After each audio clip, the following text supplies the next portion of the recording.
नमस्कार UP update देख रहे हैं आप और मैं हूं आपके साथ आशुतोष मिश्रा। हेल्थ को लेकर जो हमारा खास शो है, आज इस क्रम में हमारे साथ मौजूद हैं लाइफलाइन हॉस्पिटल के डॉक्टर स्पर्श पांडे जी। उनसे हम तमाम चीजों पर बात करेंगे, तमाम बीमारियों पर जानकारी लेंगे। सबसे पहले आज हम स्ट्रोक यानी कि लकवा यानी कि फॉलिस पर बात करेंगे और इससे किस तरह से हानियां हो सकती हैं, इसके क्या कारण हैं, क्या बचाव के कारण हैं, क्या उपाय हैं, ये सारी चीजें डॉक्टर साहब से हम जानेंगे। शुरुआती लक्षणों के बारे में भी हम बात करेंगे। आप भी जान सकते हैं कि किस तरह से शुरुआती लक्षण हो तो आपको डॉक्टरों के पास तत्काल संपर्क करना चाहिए। सर, स्वागत है आपका हमारे कार्यक्रम में बहुत-बहुत। नमस्कार, नमस्कार। सर, स्ट्रोक क्या है? किस तरह से बीमारी होती है? क्या लक्षण है इसके? तो स्ट्रोक जो है वो एक जनरल अंग्रेजी का टर्म है। इसको हिंदी में लकवा भी बोलते हैं, हमारी कॉमन भाषा में फालिज भी बोलते हैं। तो स्ट्रोक जो है वो दो प्रकार का हो सकता है।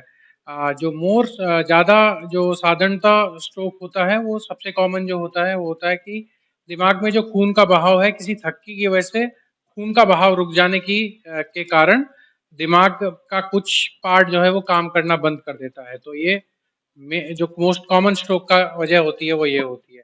इसके अलावा कुछ लोगों में कभी-कभी बीपी बढ़ने की वजह से या दिमाग में नसों की कमजोरी की वजह से दिमाग के अंदर ब्लीडिंग होने के कारण भी, ब्लीडिंग यानी कि रक्त जो खून है उसको जमा कर थक्का का बड़ा क्लॉट जमा होने की वजह से भी स्ट्रोक आ सकता है। तो ये दोनों कारण रहते हैं जिन वजह से स्ट्रोक आता है।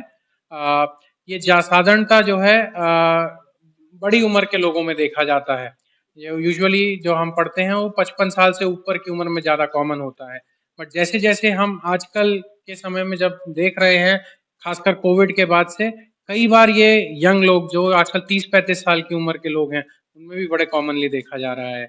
इसमें कुछ कारण जो है थोड़ा बहुत हमारा खान-पान का भी है, थोड़ा बहुत एक्सरसाइज ना कम कम होने की वजह से या जिसे सेडेंटरी लाइफ़स्टाइल कहते हैं हम, उससे मतलब ज़्यादा बैठे रहने, ऑफ़िस कार्य करने वालों के जो ज़्यादा घूम नहीं पाते, एक्टिव नहीं रहते, कई बार ये लाइफ़स्टाइल के कारण भी होता है।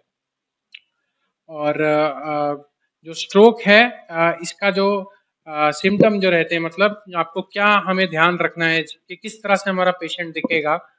तो उसमें सबसे कॉमन ये है कि किसी वजह से जो है हमें एक साइड में बॉडी में कमजोरी महसूस होना, या फिर चेहरे का लटक जाना, चेहरे में सुन्नपन आना, हाथ पाँव में सुन्नपन आना, या फिर एकदम से आदमी का बेहोश हो जाना, या फिर बोलने में हल्का सा तोतलापन आना, या फिर हल्का सा स्लर स्पीच का स्लर हो जाना, या फिर इसके अलावा बैलेंस में परेशानी होना, और या इसके अलावा कुछ केसेस में कभी-कभी झटके जैसे एकदम से आना।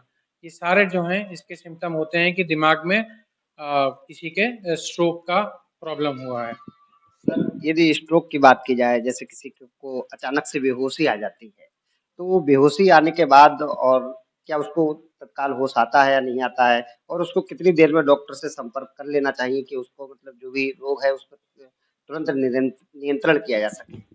देखिए, स्ट्रोक के मामले में बहुत ज़रूरी है कि जल्दी से जल्दी आप हॉस्पिटल पहुँच जाएँ। जितना जल्दी आप हॉस्पिटल पहुँच जाएँगे, उतना ज़्यादा चांसेस हैं कि हम जल्दी इंटरवीन करके जो डैमेज हुआ है उसको कम कर सकेंगे। तो इसको बल्कि गोल्डन आवर कहा जाता है कि अगर आप 1 घंटे के अंदर हॉस्पिटल पहुँच जाते हैं तो बहुत ही अच्छी बात है। या 3-4 घंटे के अंदर इनिशियली या जो जब से स्ट्रोक आया उसके अंदर पहुँच जाते हैं तो बहुत ही अच्छी बात है। तो इसीलिए बहुत ज़रूरी है कि आप जल्दी से जल्दी जो ये सिम्पटम हैं, जो मतलब पेशेंट में ये परेशानियाँ हैं, जैसे कि कमज़ोरी आना, हाथ-पाँव की कमज़ोरी आना या हाथ-पाँव में सुन्नपन होना, चेहरे में कमज़ोरी आना, या फिर बोलने में दिक्कत होना, या फिर फिट्स आना, और या फिर आदमी का बेहोश होना।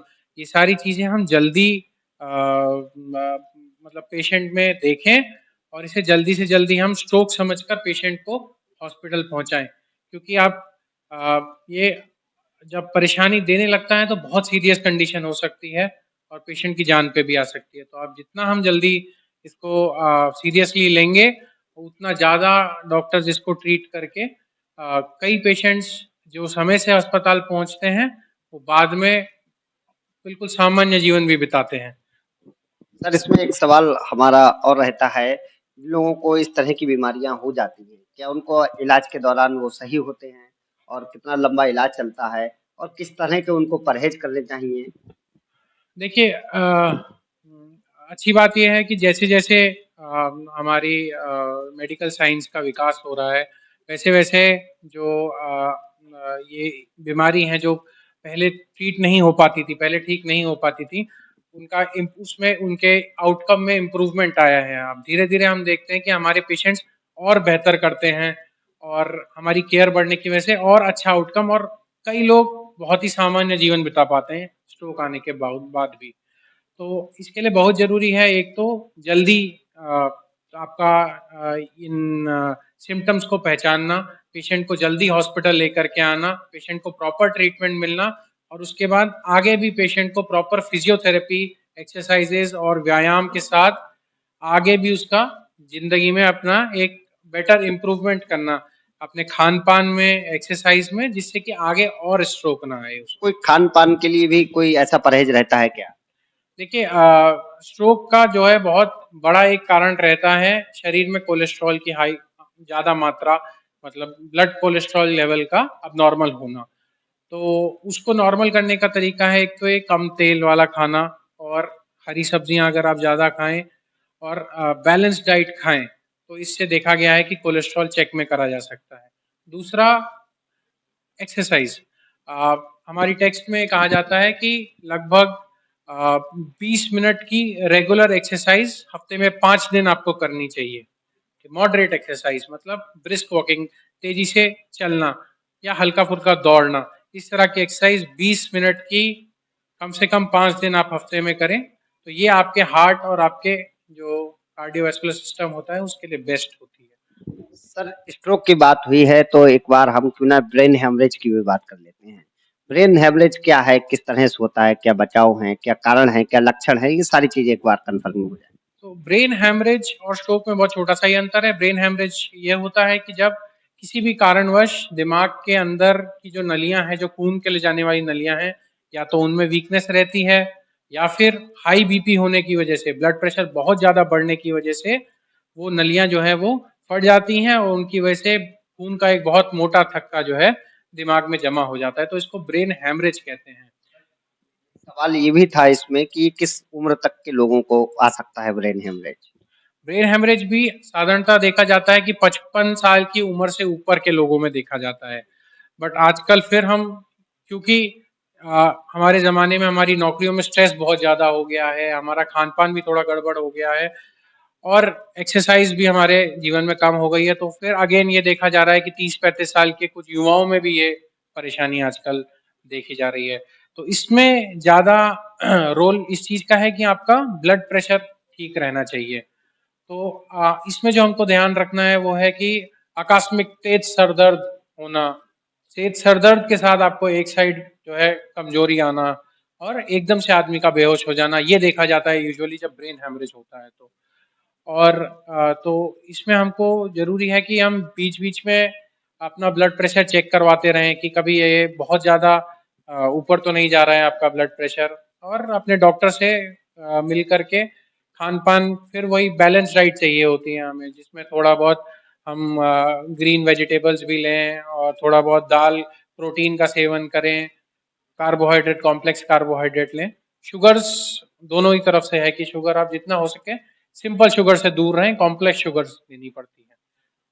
सर, यदि ब्रेन हेमरेज की बात की जाए तो इसमें मौत की कितने मतलब परसेंटेज रहती है इसमें? देखिए ब्रेन हेमरेज कई बार काफ़ी खतरनाक होता है। मैं ऐसा बोलूँगा कि लगभग 20-30% ऑफ द टाइम्स जो मैसिव हेमरेज होते हैं, मतलब जो काफ़ी बड़े हेमरेज होते हैं, वो फेटल रहते हैं। बट ज़रूरी नहीं है कि हर किसी पेशेंट को ही बहुत बड़ा ब्रेन हेमरेज हो। कई बार हम देखते हैं कि छोटे क्लॉट्स होकर के भगवान की दया से वो छोटे में रुक जाता है, उसके बाद उसका ट्रीटमेंट थोड़ा आसान हो पाता है। ठीक है? तो साधारणतः हमें ये करना है कि हमें घबराना नहीं है।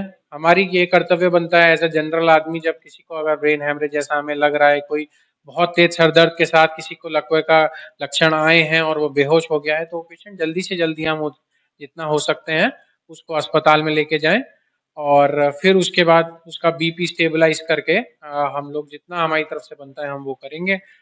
उसमें हो सकता है उसको सर्जरी की ज़रूरत पड़े, हो सकता है सिर्फ दवाइयों से ही ठीक हो जाए, और उसके बाद फिर उस पे डिपेंड करता है, उसके कितना ज़्यादा ब्लीडिंग हुआ है, इस पे डिपेंड करता है कि कैसे वो आदमी आगे धीरे-धीरे करके क्या वो सामान्य हो पाएगा, नहीं हो पाएगा, क्या हम उसकी जान बचा पाएँगे। सर एक मैंने कई बार ये सुना भी है और देखा भी है कि जब किसी को लकवा आता है, तो लकवे में लोग कुछ केरोसिन टाइप का लोग डालते हैं। क्या है ये? किससे क्या फ़र्क पड़ता है?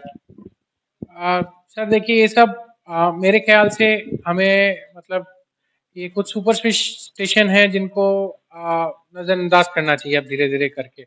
अब हम जैसे जैसे समय बीता है पिछले 25 30 40 सालों में, हम बहुत डीपली जान पाए हैं कि ये परेशानियां क्यों होती हैं हमारे शरीर में। तो ये केरोसिन डालना या मोजा सुखाना या किसी के हाथ में चाबी पकड़ाना, ये सब चीजों से कुछ नहीं होता है। जो मेन है कि जब किसी को ऐसा लकवे का अटैक आता है तो पहली चीज तो हमें ये करनी चाहिए कि उसे एक सुरक्षित वातावरण में आप लिटा दें जमीन पर। अगर वो जैसे कई बार कोई जो है अगर किसी पानी की बड़ी या जो है तालाब के किनारे है तो उसको थोड़ा दूर करके आप रखें, या इलेक्ट्रिसिटी या बिजली के उसके आसपास है तो उसको थोड़ा दूर करके रखें। तो एक सुरक्षित वातावरण में आदमी को लेटाएं जहां पर हवा आ सके।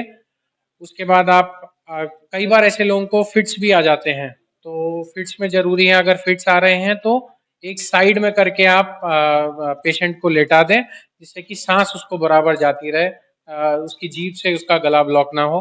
फिर उसके बाद दूसरा, यूजुअली जो फिट्स होते हैं वो 30 से लेके 1 मिनट तक झटके आते हैं, वो 30 से लेके 1 मिनट आप निकल जाने दीजिए, और इतने में आप देखिए कि चारों ओर से वो आदमी सुरक्षित रहे।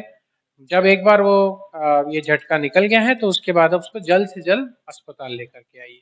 सर एक सवाल हमारा और रहेगा कि लकवे के मामले में कोई ऐसा मरीज आता होगा आपके पास, जो काफ़ी स्थिति गंभीर हुई हो और उसकी स्थिति में सुधार भी हुआ हो, ऐसा कोई एक उदाहरण सर हो जाए? सुधार सुधार नहीं हुआ हो? सुधार हुआ हो सर? जी ऐसे बहुत हैं, आजकल ये बहुत देखा जाता है। मे बी आज से 30 40 साल पहले इतना अच्छा नहीं करते थे पेशेंट, बट जैसे जैसे नई दवाइयाँ आई हैं और मेडिकल साइंस भी जैसे जैसे सीखी है इलाज के नए तरीके, अब बहुत से ऐसे पेशेंट होते हैं जो अपनी सामान्य जिंदगी बिता पाते हैं इवन स्ट्रोक आने के बाद भी। और खासकर जो फिजियोथेरेपी और जो हमारे सहयोगी फिजियोथेरेपिस्ट होते हैं, वो जो मेहनत करते हैं जब पेशेंट्स पे बाद में, तो कई लोगों का कुछ ना कुछ इम्प्रूवमेंट तो जरूर होता है, जो वीकनेस जो कमजोरी आ जाती है हाथ पाँव में उसमें। तो मैं तो यही कहूंगा कि मतलब ये एक लंबी लड़ाई होती है जो पूरे परिवार को लड़नी होती है। ये कोई एक आदमी अकेला नहीं लड़ता है जब भी उसको लकवा या इस तरह की परेशानी आती है। तो और आप डटे रहें और लगातार व्यायाम करते रहें और दृढ़ निश्चय के साथ अगर आप चलते रहें तो धीरे धीरे धीरे आप ये देखते हैं कि बहुत बड़ी मात्रा में पेशेंट्स जो हैं उनकी मतलब वो बेहतर होते हैं। सही तो 100% नहीं कह सकते, बट बेहतर जरूर होते हैं वो। धन्यवाद सर।